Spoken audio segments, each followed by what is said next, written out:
அடடா, எவ்வளோ அழகான பழம்! இவ்வளோ அழகான பழத்தை நான் இது வரைக்கும் பார்த்ததே இல்ல. இன்னைக்கு நான் பார்த்துட்டேன். அப்படின்னா இத சாப்பிட்டு பார்க்கலாம். இதோட டேஸ்ட் எப்படி இருக்குன்னு நாம தெரிஞ்சுக்கலாம்.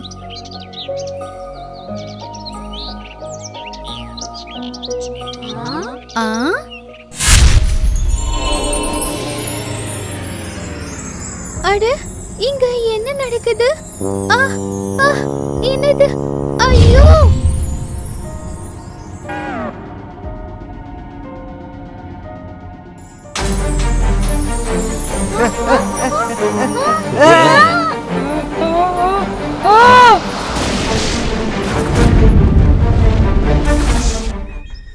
காட்டுல எல்லா பக்கமும் பயம் மட்டும்தான் இருந்துச்சு. எல்லா விலங்குகளும் பயந்துகிட்டு இருந்துச்சு.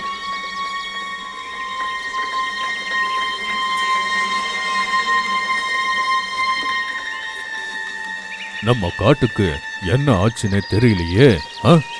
தினமும் ஏதாச்சும் ஒரு விலங்கு காணாம போகுது. ஆனா ராஜா, நான் உன்னை கவனிச்சேன். எந்தெந்த விலங்கெல்லாம் காணாம போயிருக்கோ அதெல்லாம் கடைசியா அந்த மந்திர கதவை பத்தி பேசிக்கிட்டே இருந்தாங்க. அவங்க அந்த கதவுக்குள்ளதான் போயிருக்கணும். ஆனா அந்த விலங்கெல்லாம் புத்திசாலிங்க. ராமு யானை, சோட்டு மான், மோட்டு குரங்கு எல்லாருக்குமே அந்த கதவை பத்தி நல்லா தெரியும். அப்படி இருந்தாலும் கூட அதுக்குள்ள எதுக்கு போனாங்க? இந்த மந்திர கதவு என்ன? அந்த மந்திர கதவு கருப்பு மலையில இருக்கு. அந்த கதவுக்கு வெளியில ஒண்ணுமே தெரியாது. வெறும் ஒரு வெளிச்சம் மட்டும்தான் நமக்கு தென்படும். இன்னைக்கு வரைக்கும் அதுக்குள்ள போனவங்க எல்லாருமே திரும்ப வந்ததே இல்லை.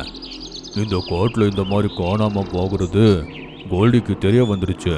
அவன் எப்ப வேணாலும் தம்பி சேருவை கூட்டிக்கிட்டு நம்ம மேல தாக்கலாம். நீங்க 2 சிங்கத்தை எப்படி தடுப்பீங்க? ஒரு ராஜாவா இருந்து நான் எப்பவுமே தோக்க மாட்டேன். கடைசி மூச்சு இருக்கிற வரைக்கும் நான் போராடுவேன்.